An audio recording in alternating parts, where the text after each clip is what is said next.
네, 반갑습니다. 설 연휴인데도 생각보다 고향에 가신 분들이 조금 이렇게 많이 생각보다는 적은 것 같아요.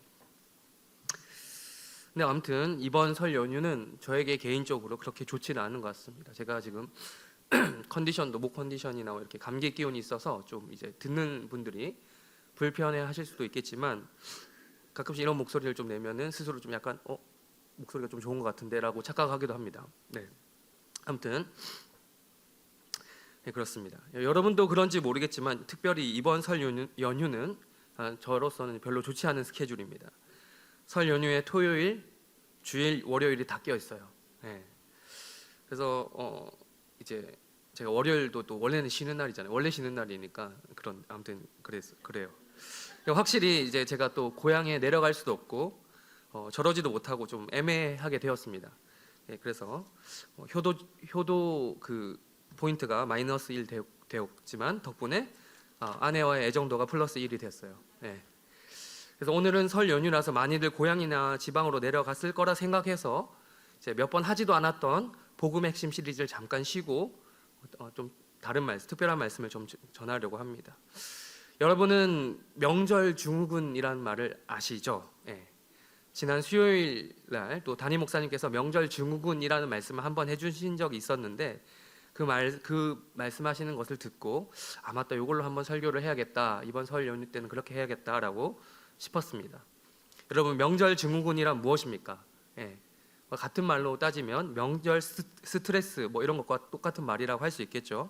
명절을 보내면서 생기는 일종의 정신적이거나 육체적인 그런 스트레스라고 할 수 있겠습니다. 직접적인 병은 아니지만 얼마든지 병으로 발전할 수 있는 가능성이 있는 것들이죠. 네. 일반적으로 여성들이 또 많이 명절 스트레스를 받잖아요. 이 중에는 고생하는 여성들이 없겠죠. 여러분의 어머니들, 부모님들이 많이 고생하시겠고, 이 중에 혹시 나 이번 명절 때 혹사당했다라고 생각하시는 분 있으십니까? 네, 없어요. 요즘은 다 사 먹거나 또 그렇기도 하니까요. 아무튼 가사일 등의 주로 이제 여성들이 고생하는 것은 가사일이죠. 가사일들. 시대가 변했다고는 하지만 남자들이 그래도 여성들보다는 남성들이 상대적으로 덜 참여하는 편이죠. 여성들의 임무가 좀 더 막중하죠. 또 이제 남자라고 해서 명절 스트레스가 아예 없느냐? 그건 아닙니다. 저는 이번에 무관했지만 명절에 또 남성들이 고향에 내려갈 경우 운전의 의무가 주어지는 경우가 많죠. 솔직히 저는 이제 명절에 운전을 하는 것은 남 이야기인 줄 알았습니다. 그런 줄 알았는데 제가 싱글이었을 때는 그랬거든요. 운전할 필요가 없어서요. 표 예매도 안 했습니다. 사람들 많이 움직이고 붐비는 날을 피해서 상대적으로 저렴한 그런 교통편을 타고 혼자 내려갔다 오면 됐어요. 근데 이제 가정이 생기고 나니 다르더라고요. 둘 이상이 될 경우 명절에는 운전을 해서 가는 게 좀 더 저렴하고 편하구나라는 것을 알게 되었습니다. 그게 좀 더 이득이었어요. 아직 아이가 생기지는 않았지만 아이가 생기면 더더욱 그럴 것 같더라고요. 그래서 아이를 동반한 채로 대중교통을 탄다라는 것은 정말 힘든 일이잖아요. 그래서 왜 사람들이 굳이 왜 저 사람들은 막히는데 8시간, 10시간 모르는 것도 아닌데 요즘에 내비가 그렇게 잘 돼 있는데 왜 그렇게 가는가 했는데 그럴 수밖에 없기 때문에 그렇게 하는 거예요. 그 이유를 알 것 같습니다. 그러나 이러한 명절 증후군은 남녀 각각에 해당되는 말이기도 하겠지만 사실 대다수가 미혼인 여러분들에게는 해당되지 않는 말을 제가 지금 이렇게 늘어놨던 것 같아요. 그래서 제가 여러분들을 위해 준비한 명절 증후군의 끝판왕이 있습니다. 제가 불과 1년 반 여러분들처럼 느끼던 그런 스트레스가 있습니다. 저는 명절이 될 때마다 두 가지 마음이 혼재했어요. 일단 기분이 좋아요. 설이다, 추석이다 이러면 기분은 일단 좋아요. 망각의 동물이라고 했던가요, 인간이? 그냥 그 말만 들으면 기분이 좋아요. 설 연휴 추석 명절이면 고향에 내려가고 싶은 마음이 딱 생기는데 또 내려가서 그 일이 또 떠오르니까 그러기 싫더라고요. 왜 그랬겠어요? 내려가기만 하면 누구 만나는 사람 없니? 결혼해야 된다. 여자친구 없니? 왜 빨리 결혼 안 하니? 이런 말들을 무한 반복해서 들었습니다. 이건 이제 부모님의 매크로라고 할 수 있겠죠. 녹음해 놓은 것처럼 같은 패턴이에요. 자, 이런 말까지 들어봤어요. 심지어 성진이가 여자 자체를 안 좋아해서 그런가, 좀 더 노골적으로 말해서 성적인 욕구가 없어서 그런가, 네, 이런 말. 제가 그런 말 들을 때마다 솔직하게 아니에요 부모님, 전 너무 충만해서 문제예요 라고 말씀드리고 싶었지만 차마 거기까지 말씀드린 적이 없어요. 20대 때부터 이런 말 듣는, 혹시 결혼에 대한 부담을 가지는 청년들이 있습니다. 이 중에 20대들 중에. 예. 요즘에는 그래도 20대 때부터 그러시는 부모님은 많이는 없을 것 같습니다. 예. 예. 저희 부모님은 20대 때부터 그러시긴 했지만, 예. 어느 정도 그래도 30대 정도는 되어야 그때부터 이런 말씀을 하시는 경우가 많은 것 같아요. 근데 좀 보면 또 이 결혼에 대한 스트레스 말고도 뭐 또 명절 스트레스의 종류는 이것만은 아니죠. 좀 더 거슬러 올라가 볼까요? 10대 때 일가 친척들이 모이면 나보다 더 잘 나가는 사촌들과 비교해 가면서 이야기하죠. 누구는 땡땡 대학에 갔더라, 누구는 어디 갔더라, 누구는 어떻게 성적이 나왔더라, 너는 어떻게 하려고 하니? 라고 물어보는 거죠. 이런 걱정을 해줍니다. 또 20대가 되면 어떻습니까? 끝납니까? 아니죠. 취업 문제를 이제 대신 걱정해 줍니다. 네. 이런 말씀들을 들을 때면 다들 본인보다 저의 인생에 더 관심이 많으신 것 같아서 그러신가 보다 하게 되죠. 근데 아쉬운 거는 명절에 모였을 때 명절에만 그 걱정을 해주는 것 같아서 좀 아쉽다는 거죠. 또한 사랑한다고 말만 하지 말고, 관심 있다고 말만 하지 말고 돈이라도 좀 주면서 힘내라고 걱정을 해주면 좋을 텐데 대부분 말뿐이에요. 네. 그런 점이 아쉽죠. 무심코 던진 돌에 개구리가 맞아 죽는다는 말이 있는 것처럼 무심코 던진 말에 영문도 모르고 내 마음만 상하는 일들이 많습니다. 오랜만에 봐서 참 좋았는데 그런 말을 들으면 그나마 있던 정조차 사라지는 것 같습니다. 이처럼 이런 이야기가 저만의 이야기는 아닐 거라고 생각합니다. 이처럼 우리 청년들에게 있어서도 명절은 단지 즐거운 날, 좀 더 많이 쉬는 날이라기보다는 또 하나의 스트레스 거리를 제공해주는 날이라고 할 수 있겠습니다. 명절은 행복한 날이어야 하는데 어느새 우리에게는 부담이 되는 날이 된 거죠. 비교당하는 날, 슬픈 날이 되어버렸습니다. 또한 이제 명절이라고 하면 우리는 민족 대이동의 날이라고도 합니다. 요즘에는 굳이 이 슬픔을 일부러 당하기 위해서 부모, 친척들이 계신 고향으로 안 가는 경우가 많죠. 민족 대이동을 하지 않아요. 그래서 그래도 민족 대이동을 합니다. 어디로 갑니까? 고향 대신 여행지로 갑니다. 여행지로 이동하는 경우가 많아요. 그래서 해외로 나가는 사람도 많아져서 공항도 붐빈다고 하는데 이 중에는 좀 형편이 어려우신 분들이 많은가 봐요. 저는 많이 좀 가실 줄 알았거든요. 어쨌든 가라는 소리는 아니에요. 주일날 교회 오는 거 축복합니다. 어쨌든 명절이 되면 민족적으로 대이동을 하게 되는데 오늘 성경 본문을 보면요, 이스라엘도 마찬가지로 명절에 민족적인 대이동을 하는 것을 확인해 볼 수 있습니다. 우리 1절을 다시 한번 읽어보겠습니다. 시작.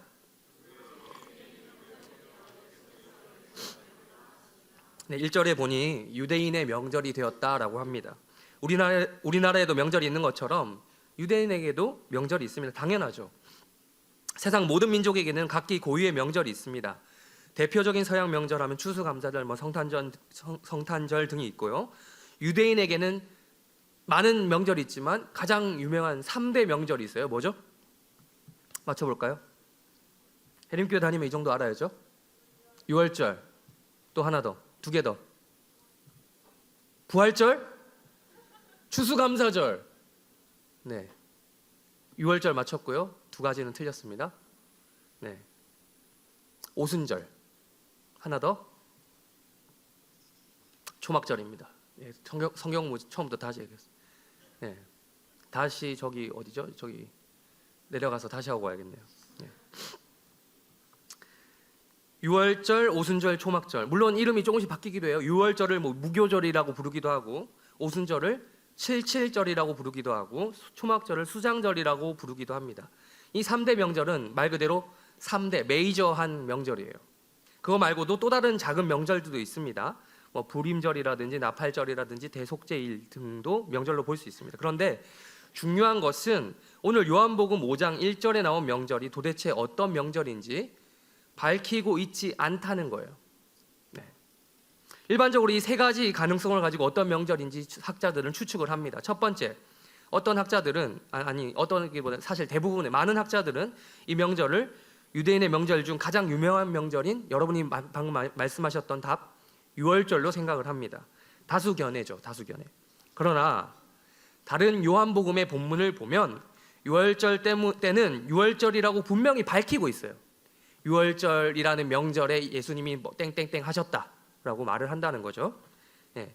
그래서 기록의 통일성이라는 측면이 있잖아요. 기록의 통일성. 이런 측면에서 봤을 때 오늘의 명절은 5장의 명절은 유월절이 아닐 가능성이 높습니다.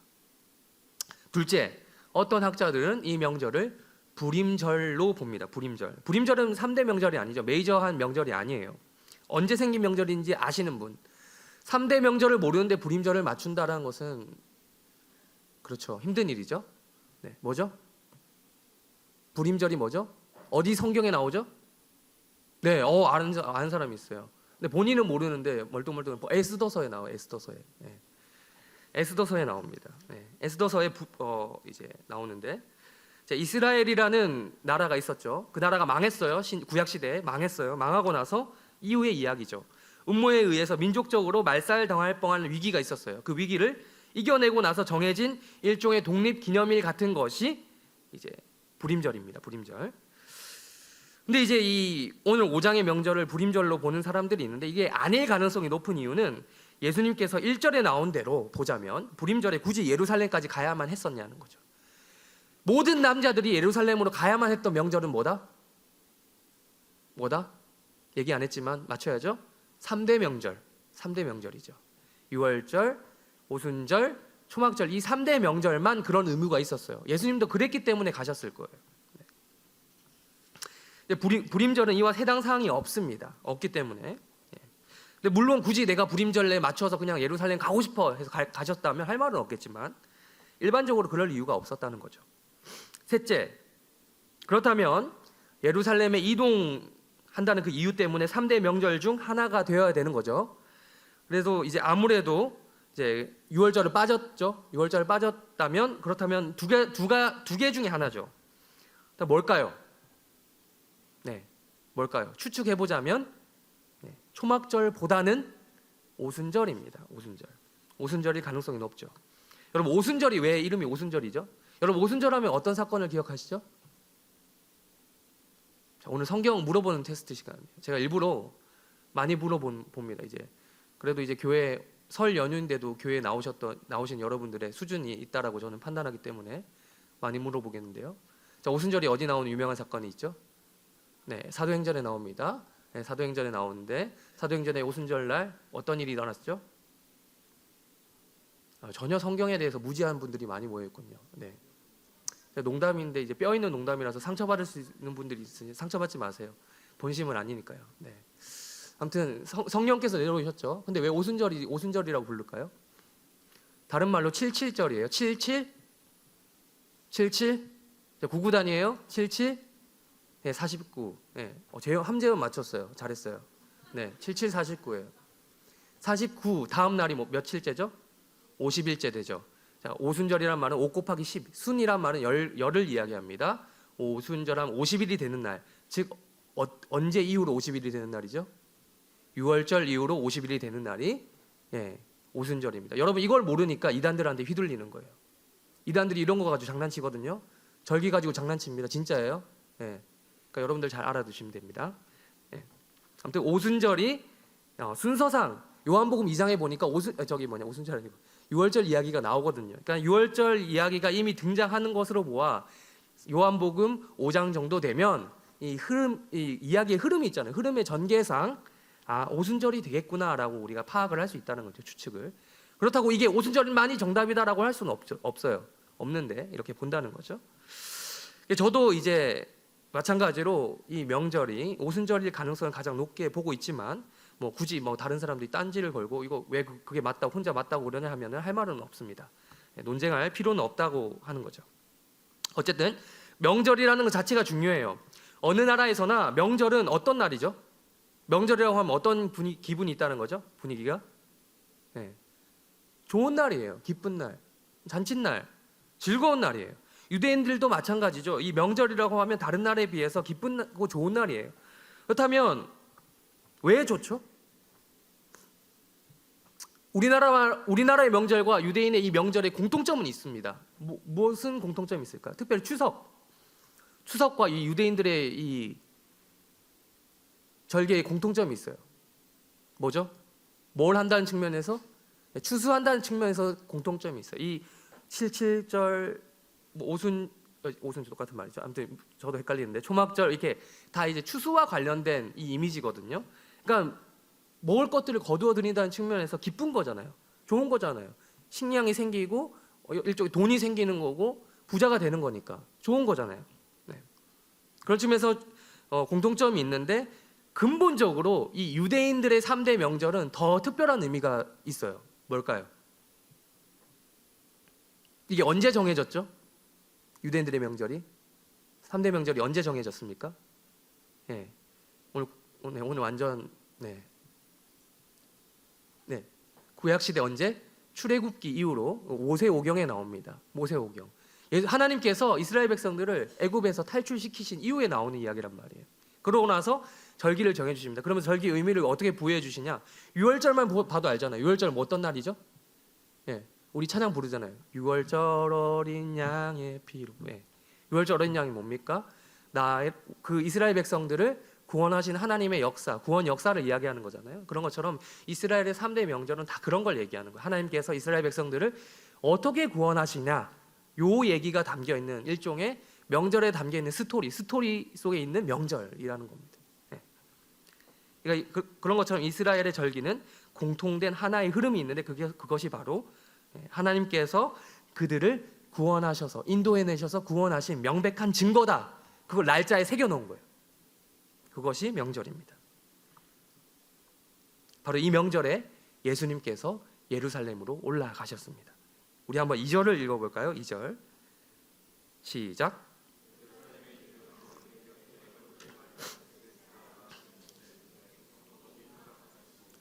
네, 이처럼 예루살렘에 올라가신 예수님께서 어떤 특정한 장소를 명절에 방문하셨어요. 명절에 가는 곳은 특별한 장소겠죠. 명절에 아무데나 갑니까? 아니죠. 네, 모르는 사람 집에 가진 않잖아요. 예수님께서 특별한 목적을 가지고 가셨습니다. 어디죠? 베데스다. 베데스다는 어떤 장소죠? 지명은 베데스다인데 뭐 하는 장소죠?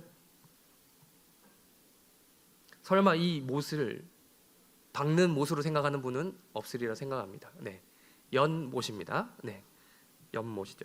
성경은 이 베데스다 연못의 구체적인 위치를 말해줍니다. 예루살렘도 성이잖아요. 성이 있으면 성이 쭉 이렇게 두르고 있죠. 그 중에 여러 문들이 있어요. 문들이 여러 개 있어요. 성의 문이 하나는 아니죠. 다들 문들이 많은데 그 문들 중에 하나인 양문이라고 해서 양문 근처 성 바깥쪽에 있었습니다. 예수님께서 요한복음 10장에 보면 본인을 이렇게 얘기하셨어요. 나는 양의 문이다. 양문이다라고 이야기하셨습니다. 양문은 말 그대로 영어로 하면 쉽게이트예요. 욕 아닙니다. 주로 양들이 들락날락 거렸다는 그런 용도로 사용됐다는 말이죠.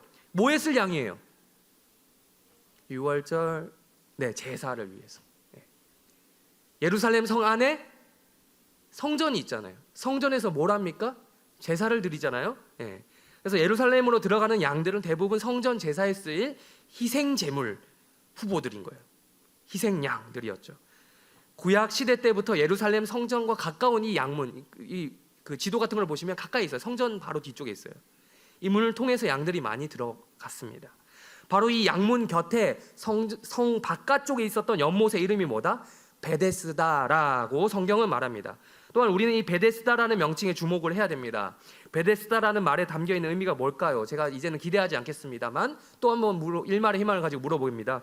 여러분, 베들레헴이라고 하면 여러분 뜻이 뭔지 아세요? 베들레헴은 뜻, 뭐 예수님 태어난 곳인 건 다 알죠? 일종의 합성어인데요. 베이트 플러스 레헴의 합성어입니다. 베이트레헴 뭐죠?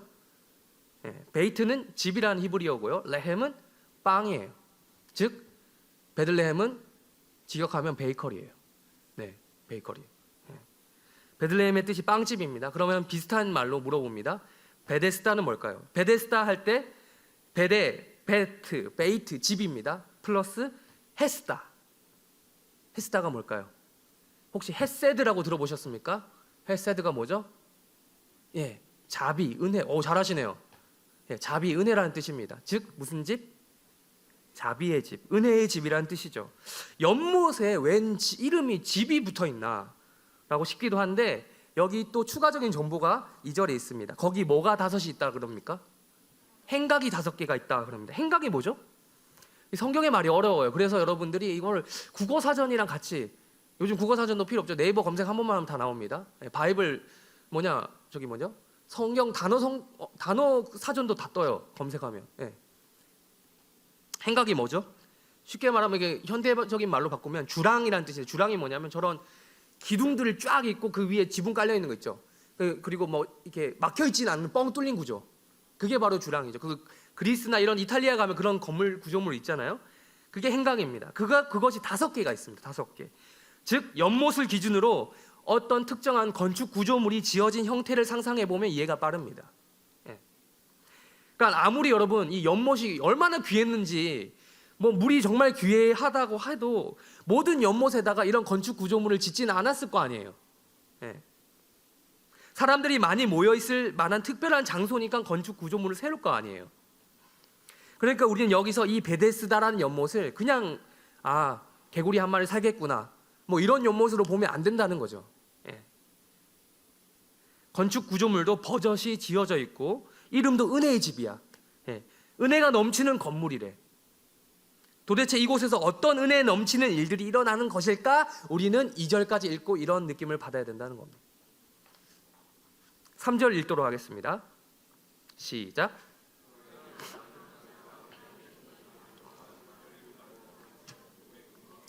네.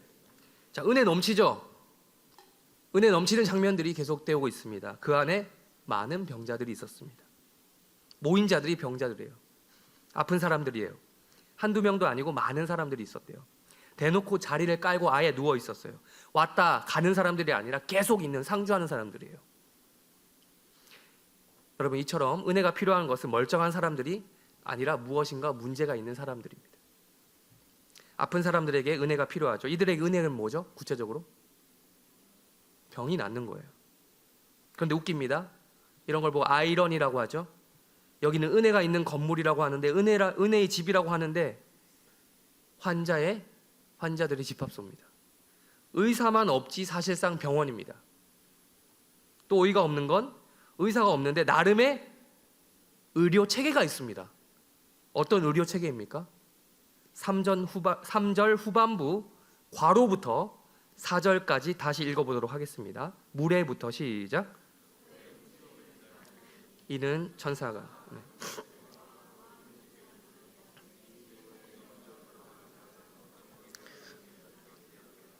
네, 3절 후반부부터 4절까지 괄호 처리가 되어 있어요. 성경 보시죠. 성경에 보면 괄호 처리가 되어 있습니다. 네, 가끔씩 성경에 보면 이렇게 괄호 처리가 되어 있는 부분이 있어요. 이걸 어려운 말로 난외주라고 하는데, 요거부터 설명을 드릴게요. 오늘 좀 배운다는 느낌으로 좀 많이 들으시면 되겠습니다. 우리가 가지고 있는 이 한글 성경 있죠. 한글 성경, 요게 처음부터 한글로 써져 있는 원조라고 생각하는 사람이 혹시 계십니까? 처음 성경 기록될 때 한국 사람이 아니더라도 뭐 외국 사람이 적었는데 적어보니 한글이었다. 그렇게 알고 계신 분 계세요? 네, 그분들은 저기 지리산에 가면 비슷한 분들 많이 만날 수 있어요. 네, 그런 사람은 없을 거라 생각합니다. 이 중에 번역된 거죠. 번역된 거. 그렇다면 어디서부터 번역이 됐죠? 한글 성경은? 네, 뭐 다른 언어로부터 번역이 됐겠죠. 한국교회 초창기에는 영어 성경이나 뭐 중국어 성경으로 번역이 됐을 거고요. 그렇다면 여러분, 영어 성경으로 번역됐다. 그럼 영어 성경이 원조입니까? 그것도 아니잖아요. 자, 영어 성경은 어디로부터 번역이 됐습니까? 오리지널이 어디냐고요? 네, 구약 성경은 히브리어, 이스라엘 사람들의 언어 히브리어. 신약 성경은 헬라어입니다. 고대 그리스어. 지난주에 얘기한 적이 있습니다. 네. 요즘에야 우리나라 한글 성경도 원어로 곧바로 번역 작업을 해서 출판이 되긴 한데, 이 원어 되긴 하죠. 여러분, 그런데 이 원어로 쓰여진 최초의 성경 어디에 있을까요? 원본 있을 거 아니에요. 원본 어디에 있을까요? 이 말을 하면, 이 비밀을 말해주면 혹시 여러분의 믿음이 흔들릴 분이 계실지도 모르겠는데 원본은 없습니다. 초판은 존재하지 않아요. 제가 지금 기독교 막 디스하는 거 아닙니다. 잘 들으세요. 초판은 현재 존재하지 않아요. 그렇다면 여러분 어떻게 믿어요? 이게 여러분이 가진 성경이 하나님의 말씀이라고 어떻게 믿을 수 있을까요? 뭐 불행 중 다행이라고 해야 될까요? 여러 개의 사본이 존재합니다. 여러 개. 여기서 말하는 여러 개는 상당히 숫자가 많아요. 상당히 숫자가 많아요. 복사본이 많다는 거죠. 근데 어떤 사람은 또 이걸 가지고 복사본이 많다는 거 가지고 에이 그럼 진퉁도 아니고 짝퉁인데 어떻게 그걸 믿냐라고 할 수 있겠지만 여러분 그만큼 권위가 있고 가치가 있으니까 복사본이 많다는 걸 우리가 알아야 돼요.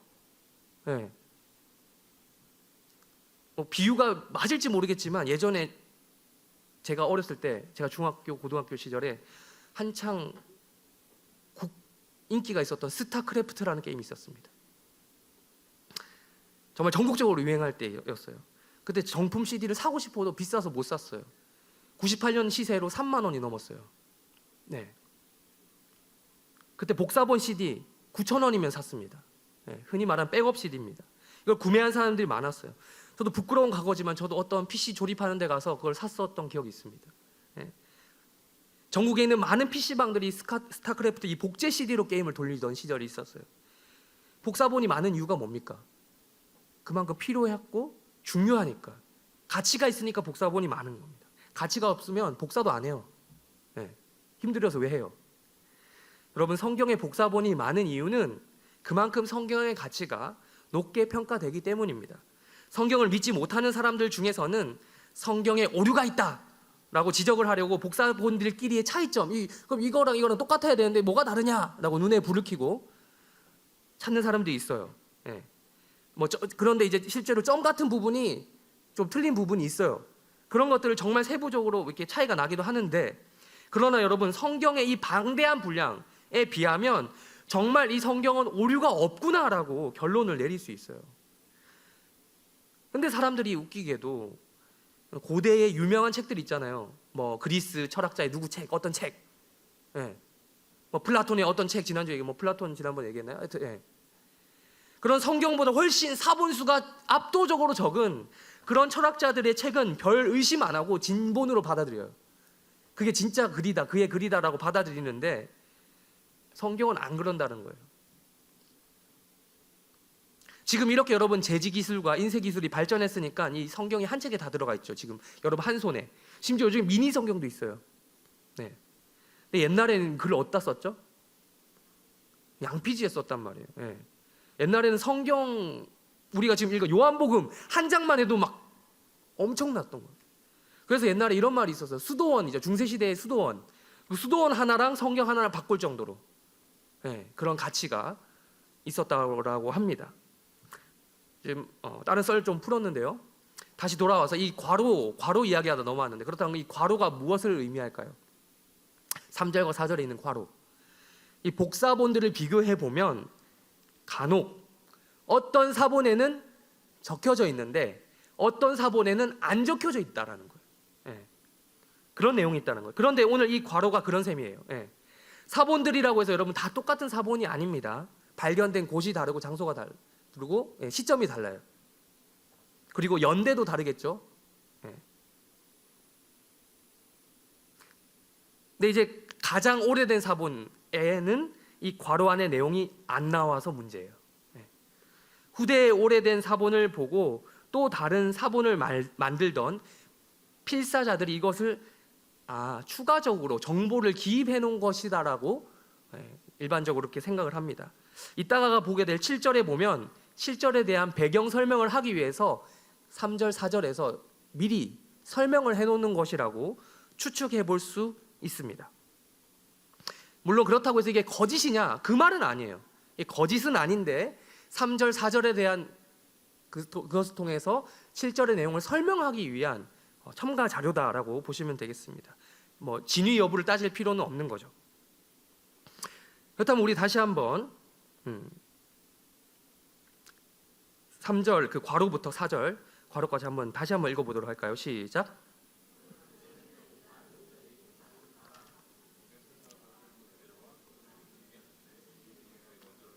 저는 어떤 병에 걸렸든지 낫게 되미라. 네.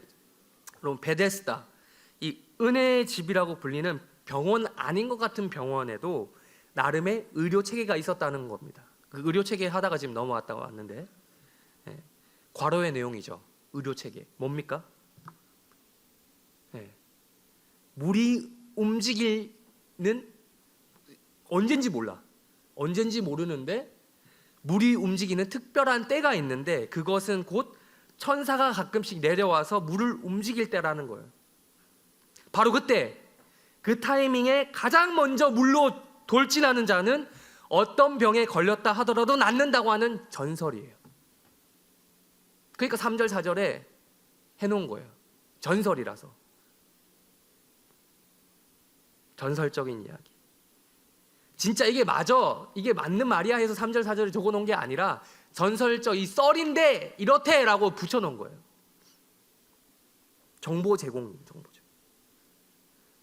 내가 가진 불치병이 낫기만 한다면 내 인생이 진짜 전설이 된다. 전설 아니겠습니까?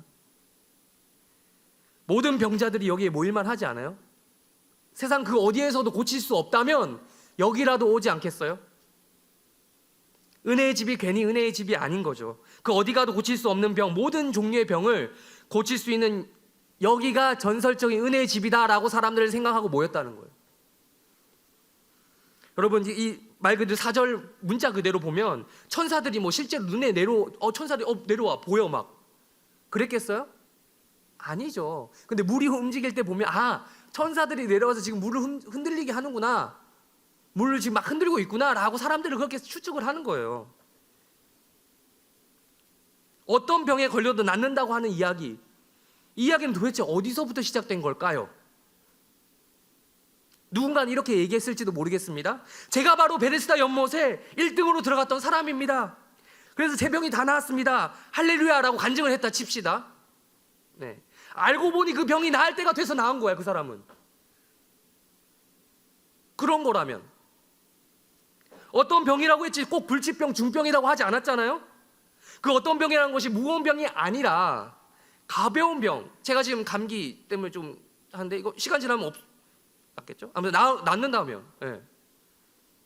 그 정도였다면, 그리고 거기서부터 시작된 감기 치유 베데스다 이야기가 말이 말을 키운다는 말이 있죠. 네. 베데스다의 전설이 돼서 감기가 루한 그건데 우한 폐병, 폐렴을 낫게 했다. 뭐 이런 식으로 발이 바뀌고 막.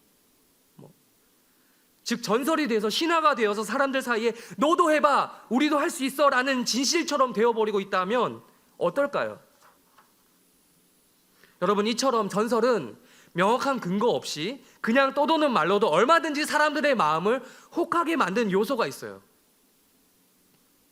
어디서부터 시작된 말인지 모르는 불확실한 막 돌던 썰에 불과한 이야기가 어느새 정설이 되어서 사람들의 머릿속에 하나의 그 통념이 되게 하는, 가치관이 되게 하는 전설이 된 거예요. 네, 여러분, 이 말을 들으니 이런 생각 해보신 분 없습니까? 저는 이런 생각이 들던데, 딱 드는 생각, 이 말을 듣고 3절 4절을 읽고 나서 드는 생각, 그럼 미리 물 안에 들어가 있으면 안 될까? 선점하고 있으면 되잖아. 근데 아마도 분위기상 안 되었을 것 같습니다. 무효라고 하는 거죠. 무효. 자기만 있습니까? 혼자만 있어요? 그게 아니죠. 물이 움직일 때 준비 땅 하고 해야 돼 라고 그들만의 규칙이 있지 않았을까요? 너 치사하게 너 먼저 혼자 들어가 있어. 네. 한 발이라도 땅 하기 전에 움직이지 않는데 들어가 있으면 무효라고 하지 않았을까요? 그들끼리. 만약 그랬다고 한다면 주변에서 눈치를 엄청 먹었겠죠. 아니 뭐 눈치만 먹었을까요? 부정행위했다고 욕먹고 쫓겨났겠죠. 그 베데스다 공동체에서 쫓겨났을 거예요. 왜냐하면 다른 사람들은 동반자가 아니라 경쟁자였기 때문에. 나름의 룰이 있고 규칙이 있는 곳이었어요. 물이 움직일 때가 언제인지 모르지만 일단 움직인다 싶으면 무조건 뛰어들어야 하는 게 그들의 목적이었어요. 그러나 그러고 싶어도 그러지 못하는 사람들의 집합소가 베데스다였습니다. 하나같이 모여있는 사람들의 특징이 뭡니까? 혼자이므로 뛰어들고 싶어도 못 뛰어드는 사람들이란 거예요. 네, 혼자 힘으로 뛰어들 수 없는 사람들이 특징이에요 오늘. 그러니까 거기 모여있는 사람들의 가치관과 생각은 이런 거죠. 그렇다, 경쟁이야. 여기도 경쟁이야. 내가 세상에서 몸 멀쩡할 때도 경쟁이었는데, 먹고 살려니까 경쟁이었는데, 여기도 오니 여기도 또 다른 경쟁이 있네. 그래, 근데 여기가 나 은혜의 집이라고 들었는데, 아, 경쟁도 은혜로 하는구나. 은혜도 선착순이야. 단 한 명에게만 허락되는 몰빵이 은혜인가? 어떤 수단과 방법을 가리지 않고 뛰어들면 되겠네. 그러면 1등 하고 나서 내가 은혜 받다 하면 되지. 아니 근데 내가 지금 다리가 불편해서 못 움직여서 빨리 들어가고 싶어도 못 들어가는데 어떻게 하지? 맞아, 돈을 주고 사람을 고용하면 되겠구나. 시급을 주면 되겠네. 근데 어떻게 알아? 이 언제 물이 언제 움직일지 어떻게 알아? 이것도 다 돈 많은 사람이 유리한 거네. 돈 많으면 그런 거 걱정 안 하고 몇 년 동안 계약을 맺어서 옆에 계속 둘 텐데. 에이 더러운 세상, 돈 많은 놈도 은혜를 많이 받네. 병 고칠 확률이 높네. 여러분, 베데스다는 이런 불확실하고 미신적인 전설에 모든 것을 걸고 확신하는 의료 체계를 가지고 있었어요. 그 확률을 높이기 위해서는 소위 현질이 필요했어요. 현질이 안 되면 백이라도 있어야 되고 인맥이라도 있어야 돼. 가족이라도 있어야 돼. 평생 옆에서 그냥 자기만을 봐줄. 현질만 되면 전설이 자기 있게 되는 거예요. 이 미신적인 전설은 어느 순간 베데스다라는 이 공동체를 감싸고 있던 다섯 행각 있죠. 그 구조물처럼 튼튼하게 무너뜨릴 수 없는 그런 형태를 가지고 있었던 겁니다. 하나의 시스템으로. 여러분, 이것은 예수님 당시 유대교의 실상을 보여주는, 유대교의 영적 상태를 보여줄 수밖에 없는, 숨길 수 없는 불편한 진실이었습니다. 여러분, 다시 한번 묻습니다. 시간적으로 언제입니까? 명절이에요. 가장 기쁜 날 명절입니다. 장소적으로는 어디입니까? 이름이 어디죠? 가장 은혜가 넘쳐야 되는 장소, 좋은 장소, 은혜의 집입니다. 베데스다입니다. 그러나 그곳에 그 시간에 모여있는 그들은 다름 아닌 병자들이었어요. 은혜가 많아야 되는데 은혜가 없어요. 없어도 은혜가 많이 없어요. 병으로 인해서 여러분 세상에서 도태된 그들은 은혜의 집에 와서도 여전히 세상의 가치관을 따라서 경쟁을 하고 있었어요. 여기도 경쟁, 저기도 경쟁, 은혜가 없는 곳에서도 경쟁, 은혜가 있다고 하는 그곳에서도 경쟁. 그들을 기다리고 있는 것은 확실하고 특정한 무엇이 아니었어요. 불확실한 그 어떤 무엇이었습니다. 여러분, 이런 불확실한 의료체계, 이런 곳 어디 있습니까? 물론 그때 당시에는 지금처럼 체계적이진 않았죠. 의료체계가 수준도 매우 떨어졌겠죠. 지금 얼마나 의학이 발전돼 있는데. 그러나 의료 시스템이 아예 없었던 것은 아닙니다. 의료만큼 과학적인 분야는 없잖아요.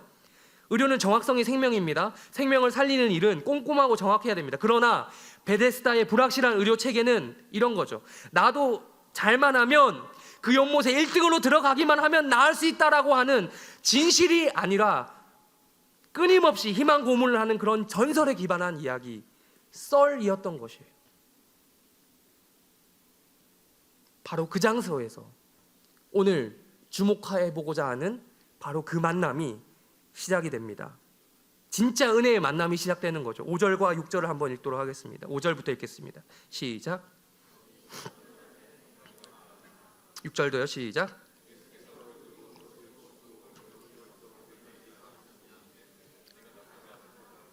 네, 병이 든 지 몇 년이나 지났다? 38년이나 지났다. 여러분, 1년만 아파봐도 얼마나 아픈지 알아요. 불편하잖아요. 저 지금 딱 일주일 아직 안 됐거든요. 일주일 안 됐는데 감기 되게 거슬려요. 짜증나요. 잠도 제대로 못 자고 약간 좀 불편해요. 근데 1년만 아파봐도 여러분 얼마나 아픈지 아파보신 분들은 알잖아요. 이게 근데 날 때부터 아팠던 건지 성경에 적혀져 있지는 않지만 여러분 당시 평균 수명이 그렇게 길지 않았는데 현대사회에 비해서 그런 거 생각해보면 여러분 38년 동안 아팠다. 이 말은 거의 평생 병을 달고 산 것이나 마찬가지였다라고 볼 수 있어요. 아까 말한 것처럼 여러분 베데스다에는 아픈 사람들이 많았습니다. 그리고 행각이 5개 정도가 됐다라고 하면 이거는, 그리고 예루살렘 성 옆에 있잖아요. 이거는 아주 전국적인 명소예요, 명소. 이스라엘 나라 전체에서 아픈 사람들 다 모아놓은 곳이죠. 이 중에서 가장 최악의 병자가 누구냐 하면 바로 이 38년 된 병자였을 거라는 거죠. 7절에서 자기 입으로 그 이유를 말해주거든요. 이따가 보겠습니다. 바로 이곳을 예수님께서 오늘 지나가시면서 물어보시는 거예요. 그리고 예수님께서 이 38년 된 병자에게 다가가셔서 이미 오랫동안 아팠던 것을 아시고 6절처럼 말씀하십니다. 뭐라고 물어보셨습니까? 다시 한번 묻겠습니다. 내가 낫고자 하느냐? 야, 너 낫고 싶냐? 여러분, 이거 몰라서 묻는 거예요?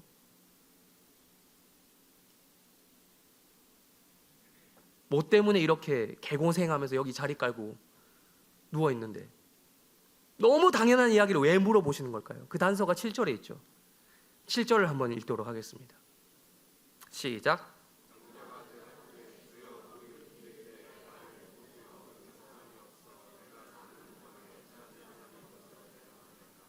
아까 얘기했습니다. 3절, 4절에 들어가 있던 그 괄호 안에 있죠. 그걸 난외주라고 부른다고 했어요. 이게 왜 들어가 있다고 생각한다고 했습니까? 7절 때문에, 7절에 대한 배경 설명을 위해서. 예수님께서 6절처럼 질문하신 이유도 마찬가지입니다. 너 낫고 싶니? 라고 하신 것도 바로 7절 때문이에요. 여러분은 7절이 지금 핫한데 병자가 무엇이라고 했는지 7절 읽었습니다. 주여, 물이 움직일 때에 나를 못에 넣어주는 사람이 없어서 내가 가는 동안에 다른 사람이 먼저 들어갑니다. 주님, 물이 움직일 때가 있는데 그때 우리 여기에는 베데스다에는 슬픈 전설이 흐르고 있어요. 물이 움직일 때 나를 못에 넣어주는 사람이 있어야 되는데 내가 그걸 못하고 있어요. 가족이나 가까운 사람, 친구 있으면 좋은데 나는 그런 사람도 없어요. 혹은 돈이라도 있는 사람들은 물이 움직일 때 돈을 써서라도 사람을 고용해서 연못에 넣어줍니다. 그런데 나는 혼자예요. 돈도 없고 백도 없고 친구도 없고 가진 게 없는 나 같은 외톨이는 잘 걷지도 못하는 데다가 기어가다가도 한창 늦어요. 많이 늦어요. 경쟁사회에서 매번 나 같은 인간은 뒤처진다고요. 근데 한 번 그래도 잘한 적은 있었어요. 그날따라 내가 잘 기어갔거든요. 다른 사람들 다 자고 있었거든요. 그런데 안타깝게도 2등이었어요. 그날따라 운빨이 좋은 편이었는데 다른 사람들 비교해봤을 때 이 대진운도 좋았는데 근데 이 베데스다 생리가 어떤지 아세요? 1등 아니면 소용이 없어요. 1등 아니면 기억도 안 해주고 인정도 안 해주는 더러운 세상이 바로 이 베데스다예요. 1등만 모든 것을 다 가져가는 사회가 바로 이 베데스다거든요. 그러면서 또 더 붙입니다. 뭐 어쩌겠어요. 이게 베데스다인데, 경쟁 사회인데 괜찮아요. 전 이제 이것에 익숙해요. 아프지 않았을 때에도 베데스다 오기 전에도 이런 거에 익숙했어요. 뭐 처음에 여기가 베데스다라길래 은혜의 집이라길래 조금 다른가 싶었죠. 근데 그게 아니더라고요. 괜찮아요. 이젠 익숙하니까요. 전 이제 이 경쟁을 즐기고 있어요. 희망이 없는 건 아니잖아요. 끝날 때까지 끝나지 않았다라는 그런 명언도 있잖아요. 언젠가는 나도 여기를 1등으로 탈출했던 그들처럼 전설이 될 거예요. 여기 안에서 회자되는 그 전설들처럼 저도 그 사람들이 될 거예요. 기적처럼 나를 물에 넣어줄 사람이 나에게도 생기거나 아니면 내가 1등으로 갈 수 있는 어떤 방법이 있겠죠. 그러나 우리는 여기서 예수님께서 뭐라고 하셨는지 보아야 합니다. 6절 다시 한번 뭐라고 했는지 물어볼까요? 시작. 내가 낫고자 하느냐? 너 낫고 싶니? 아니, 사실 예수님께서는 이렇게 물어보신 겁니다. 너 진짜 낫고 싶니? 네가 원하는 거 병 고침 받는 거 맞아?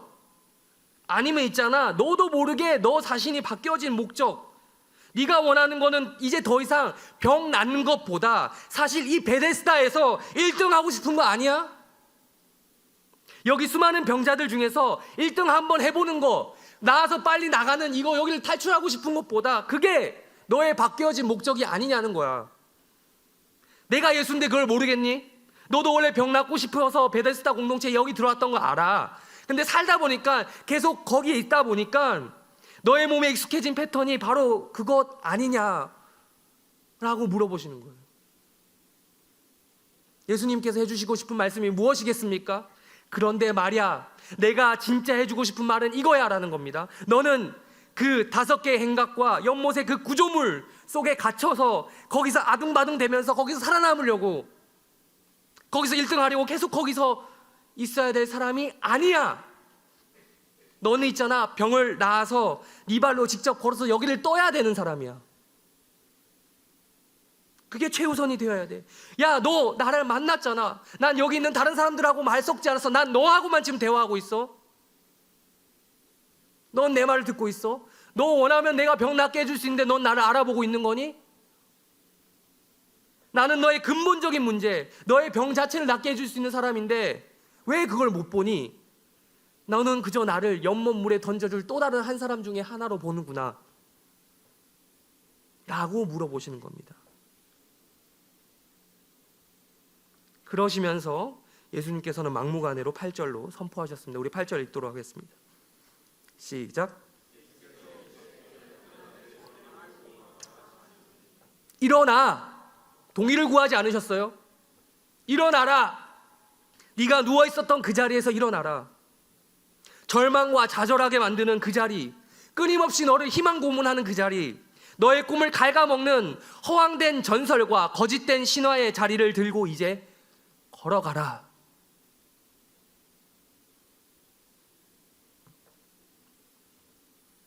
어쩌면 베데스다 연못에는 이런 말이 있을지도 모르겠어요. 여기서 푹 쉬다 가세요. 평생 회원권 무료.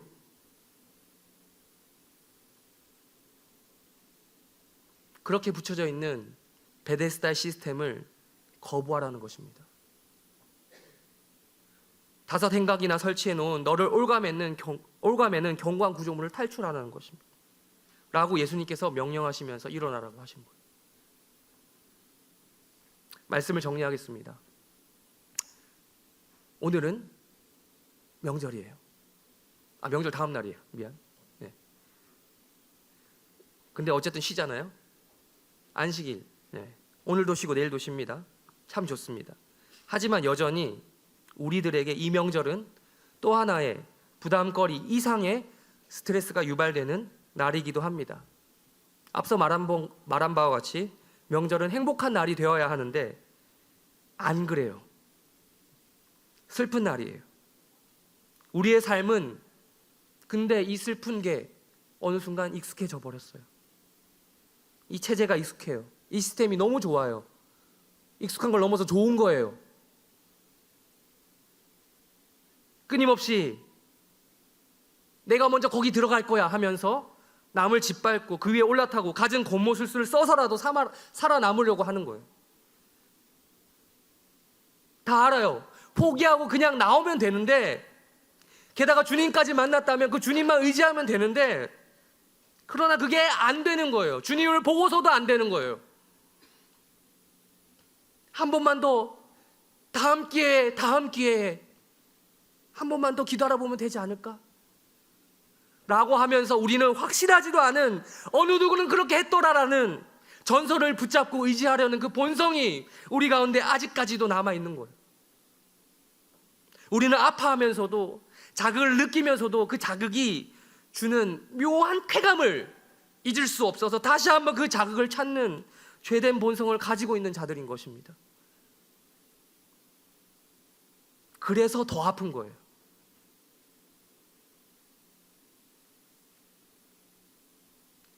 물속에 넣어주는 사람이 없는 것이 내 문제라고 이야기하는 38년 된 병자의 모습은 이 시대의 우리의 슬픈 모습과도 같습니다.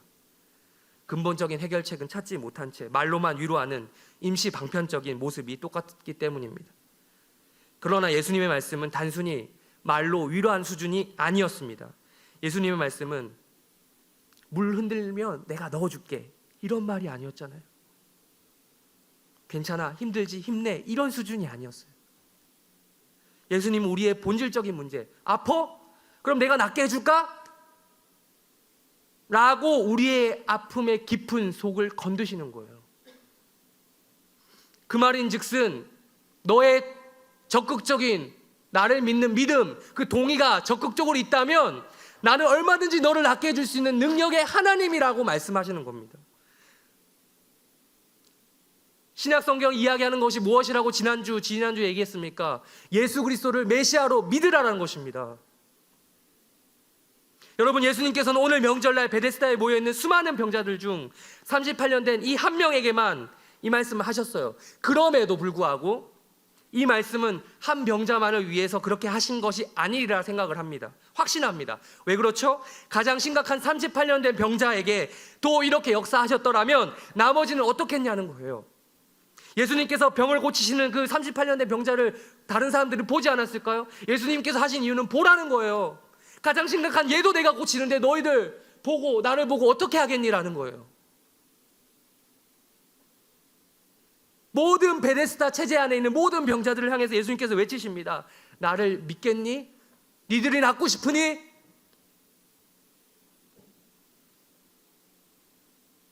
지금 당장 여기에 오신 예수를 그리스도로, 하나님의 아들로 오신 메시아로 확실히 믿음에 근거한 신앙을 가지라.